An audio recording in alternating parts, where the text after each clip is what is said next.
What is up, guys? Welcome back to another Arena of Valor esports match review, and this time we are continuing from yesterday's video. We're gonna be taking a look at game 2 of Bazaar Gaming against the Flash Wolves. If you haven't checked out yesterday's video, I would encourage you to do so because that was a very fun. Flash Wolves decided to go for a very weird picks there with that Joker as a marksman and the Xenial support with Disrupt. So that was a lot of fun. And yeah, Bazaar decides to counter this time with a very weird pick by themselves, because they went Astrid in the jungle, and of course that is a hero we don't really see often, even in ranked. Even though it's a good ranked pick, it's a decent pick, but after her nerfs everyone pretty much stopped playing her, and now in competitive we see her picked here.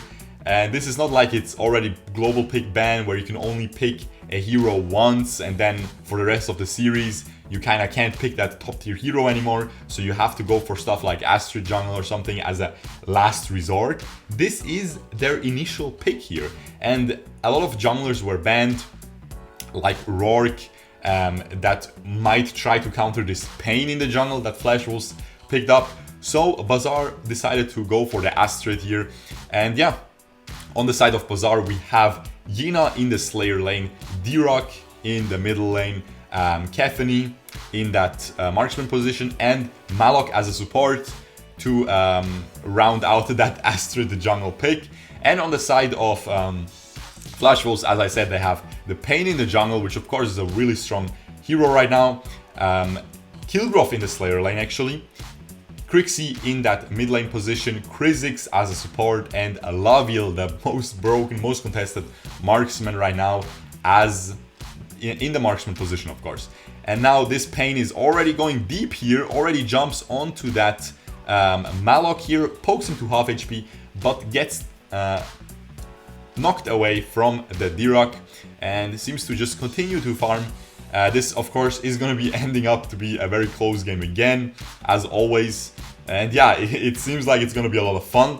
I really minimally spoiled myself, so I really don't know what is going to happen here.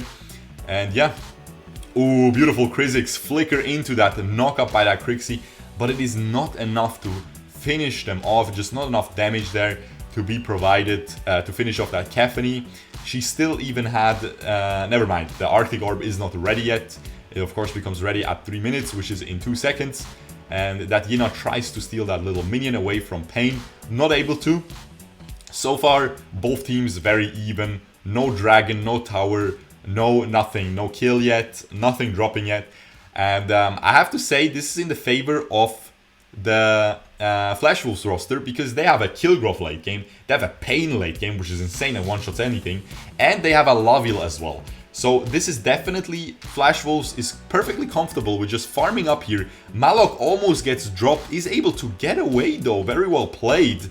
And now the Paine is just in a huge lot of trouble there, gets dropped, but did so much damage to all of them. So I think this is the classic example of Bazaar winning the fight, but Flash Wolves might try to get this dragon real quick. They decide against it. I guess they think they don't have enough damage.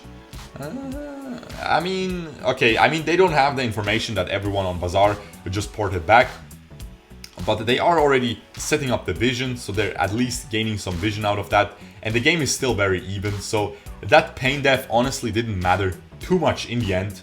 But you can see, look in the replay before he ends up dropping, just how much damage he's dealing to everyone with those jumps, of course being AoE. And the bot lane is fighting right now. The first kill for Flash Wolves drops onto that Kefani, and Laville picks it up. And that late game powerhouse of a marksman getting that early kill, ooh, that does not bode well so far for Bazaar. Of course, Bazaar already on their back foot, 0-1 in that best of 2 so far. So Flash Wolves definitely feeling very comfortable with this draft as well. I feel like Flash Wolves just completely won that draft. Unless I don't know something about Astrid and her hard countering the Paine maybe, but we'll see. I feel like the Kilgroth is gonna do just fine against the enemy roster too though. So yeah, we will definitely see what happens here. Kilgroth fighting against Adina in the top lane. But meanwhile, a bot lane gank again. Beautiful sidestep by Kefani. They completely roll over that Krizzix. And now, after that Arctic Orb, Laville ends up dropping as well. 3-1 for Bazaar Gaming. They're definitely in elite now. They will easily convert this into a dragon, most likely. But they might be very scared of the Paine ult. The Paine ult can really rain on your parade as a team when you're doing dragon. You're all bunched up together. But they try to get this tower, but this might be even a little bit... No, it's not. It's not. The D-Rock wall completely carries that push. That is why D-Rock is so incredibly strong as well. This is one of his many qualities. He can siege so well early game with that wall. Just can sneak away towers very easily. And now they decide to go for that dragon. But this is a mistake, I think. And it seems to be. The Krizzix steals away the dragon. Ooh, beautiful Malok and Astrid ult though. And they completely wipe them. That was insane, guys. The 4-man Malok ult into 4-man Astrid ult. Just bursting down so much health from everyone. And now this Kefani is in huge trouble here. She ends up dropping, uses the endless cycle, and the D-Rock drops as well. This is a nice back and forth so far, guys. The gold is dead even right now. 100 gold advantage for Bazaar, but that is pretty much it. And they do get the gold lead now with that tower dropping though. They definitely have the tower advantage here. They are only down 1 tower while they already got a tier 2 tower, so 2 towers in total on the enemy side, and they also have that Flash Wolf's mid lane tower very dangerously low right now. So another D-Rock barrier, and that's gonna drop very easily with that Kefani sieging it. And yeah, right now, ooh, that Paine is setting up for that Kefani. They try to go for it, but she smelled it. And she was able to run away, smelling that cologne of Paine. I mean, you can see he's a classy gentleman with that outfit of his, with that music theme. So, ooh, that... Look at this Kilgrove almost getting a solo kill while I'm making jokes about cologne. Come on, man. But yeah, he is in a pinch now. He doesn't have his ult either. Yeah, that's going to be really difficult. You can't really escape from Astrid, so he just ends up dropping. But he was able to push that wave at least. I think they will get this bot lane tower. Paine will just one-shot it. They are able to even out the towers. So yeah, again, still very, very even. And this is what I like to do as Paine as well. Just use your ult to clear jungle faster because it is such a low cooldown and it is very often times worth. Let's check out these builds real quick. Club is Sancti completed on that Kefani. Berif's huge power spike for D-Rock as well. Paine is building onto that Hecate, is going to have it pretty soon. So that's going to be very big for him. Club is Sancti on Laville as well. And while that was going on, Bazaar is able to pick up that dragon. But not they pay the price of their Malok's life. Flicker by that. Ooh, that is a very low frog there running away. Krizzix flickering in, forcing the flicker onto the enemy. The enemies there as well. But as I'm saying that, they pick up the kill onto that Laville, I believe, there. And yeah, just absolutely crazy back and forth game so far. Very interesting build by... Ooh, that is going to be a video, guys. That is going to be a juicy video. That I'm liking that Kilgrove build. Goes Fafnir's into Aegis, so he has maximum cooldown reduction with his Devil's Awakening, okay? 40% easy. That is going to be super nice for him. He can spam his S2 all the time, his S1. Definitely gonna make a Kilgrove video with that. That seems like a lot of fun. And yeah, so far very even. As I said, the position super even right now. The towers definitely still in Bazaar's favor. They are very dangerously close to those base towers already. Only 2 tier 2 towers remaining on the side of Flash Wolves. And Bazaar still holding on to their mid lane tower, half HP, but still going strong. That of course gives you so much pressure still, because it, as soon as you get that mid lane tower, it opens up both sides of the jungle, and it is just really, yeah, definitely a huge disadvantage for Flash Wolves here. And now Krizzix gets caught again, doesn't have that flicker anymore. Is he able? Ooh, the Yena flicker ult picks him up, and now it is a 10-4. slowly the game is slipping away from Flashwolf's hands here. Hyoga's edge completed for Killgrove. That's going to be a very tanky Killgrove. Astrid is stunned. Yena just instantly one-shots. Ooh! Paine is trying to jump away, but gets one-shot by that laser by Kefani. And as I said, Yena just one-shotting that Laville. They have to be much more careful with those carries. But again, heroes, guys, this player is so good and so fun to watch. He is able to get that bottom lane tier 2 tower and tries to get the red buff. Not gonna be able to, but he easily gets away with that slithering first ability. Just slithers away. Let's see, he's 0-1-0, but he has 7.3k gold. Meanwhile, the highest gold is Yena with 7.7k with 3-0 and 6. She has so much kill participation, 3 kills as well. And he's still rivaling her in gold. That is how well this man is farming. Picks up his first kill. This kill growth will be huge for this game. And guys, honestly, I don't think Flashwolves is out of the game yet. Bazaar is definitely winning it right now. However, they're on a ticking clock because that Paine late game is just... There's no counterplay. He just one-shots you, no matter what you do. And same for that Laville. You have to catch him out. If you can't, I mean, they have Yena, they have Astrid, but still, if they can't catch them out, that Laville is gonna do way too much damage. Yena is almost gonna drop here. Ooh, he tries to snipe her. He should have used ult earlier. But look at that kill graph again. Look at that positioning. He is trying to flank, and if he can catch the enemies by surprise. Oh, but that Astrid is just doing so much damage right now. Krizzix has to flicker away. That Kefani doing so much as well. Let's see what this kill graph does. If he catches that Kefani.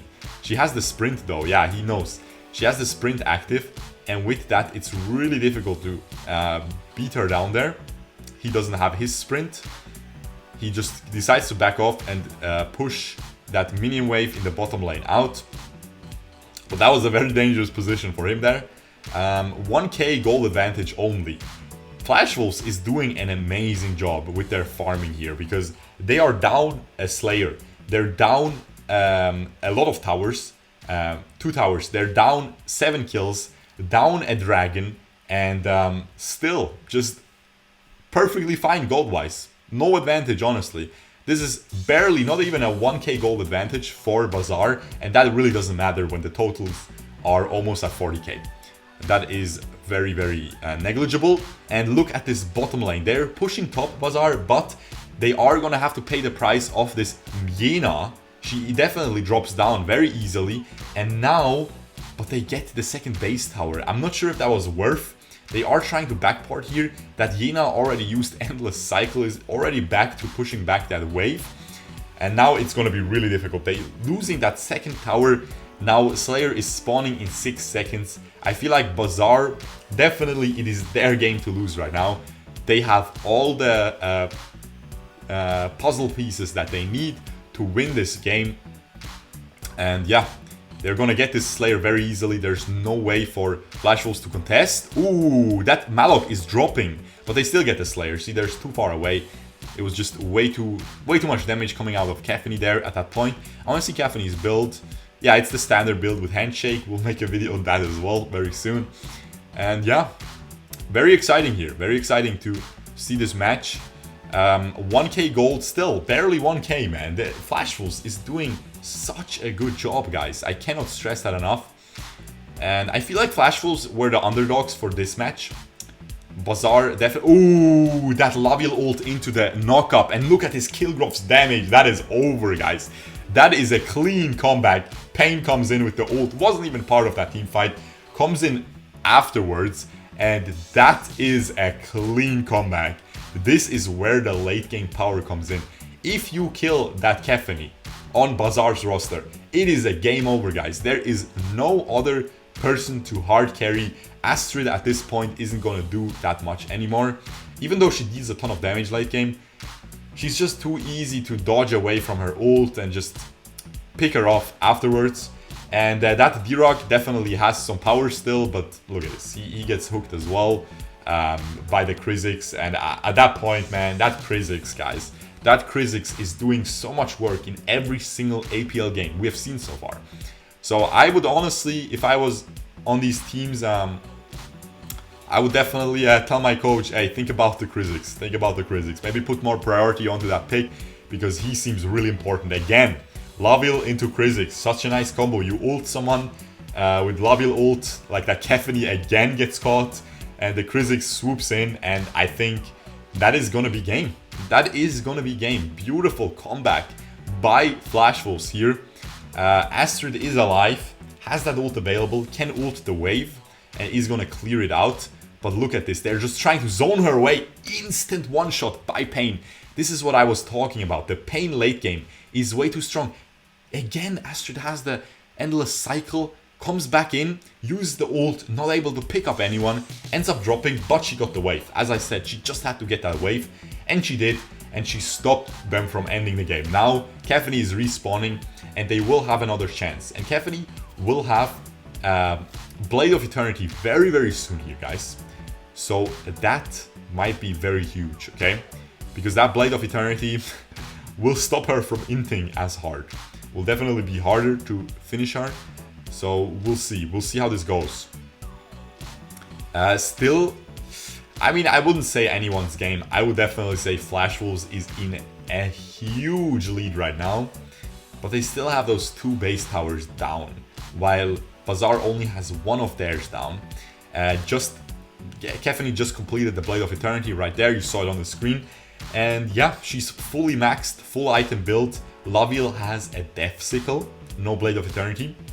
Which honestly, it depends. It depends. Sometimes the Death Sickle can be better because 3 more auto attacks of Laville during that invulnerability of Death Sickle, that can wipe your whole team. Let me tell you that. That's a 4k crit coming on 3 people per auto attack, okay? That's crazy. So yeah, we'll see. We'll see. It's definitely gonna be difficult at this point for Bazaar to win any team fight.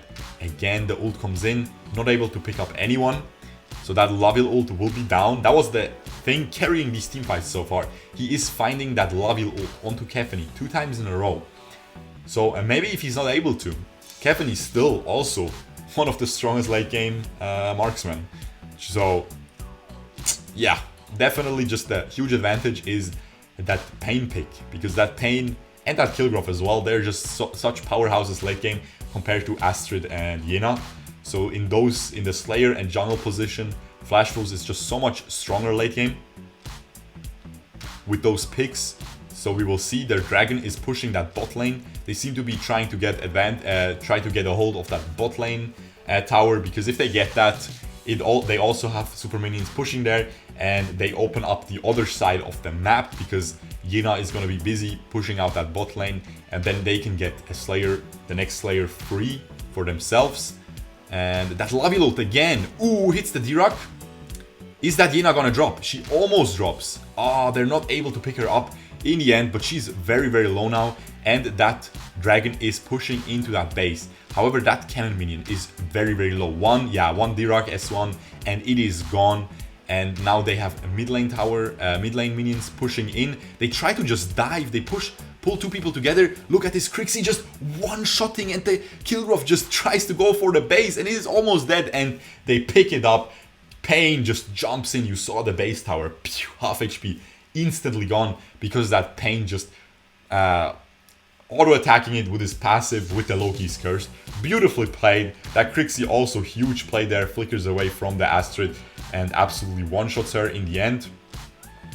And yeah, we will see the MVP and stuff. Am I way too far already? Probably. Yeah, there it is. Let's see who's the MVP first. There we go. Yeah, Kilgrove definitely, even in-game MVP this time. Kilgrove played so well. I want to see his damage number. He even went for Muramasa. That's really interesting because Kilgrove has a lot of magic damage, so oftentimes they don't go for Muramasa. But due to that Fafnir being still most of your damage output, it can be very worth to go for Muramasa. And man, this man did 22% damage as a fish, while he has that crazy musician who does so much damage, is super broken, and that crazy little skater boy with the double guns. I don't even know how to call Laville, but 70% on him. guys, this kill graph definitely did work, and very surprising that this Yena did 25%. That was definitely the battle of Slayer laners, and yeah, hope you guys enjoyed this. If you did, leave a like, subscribe, and I will see you guys the next time. Peace out, boys. Bye bye.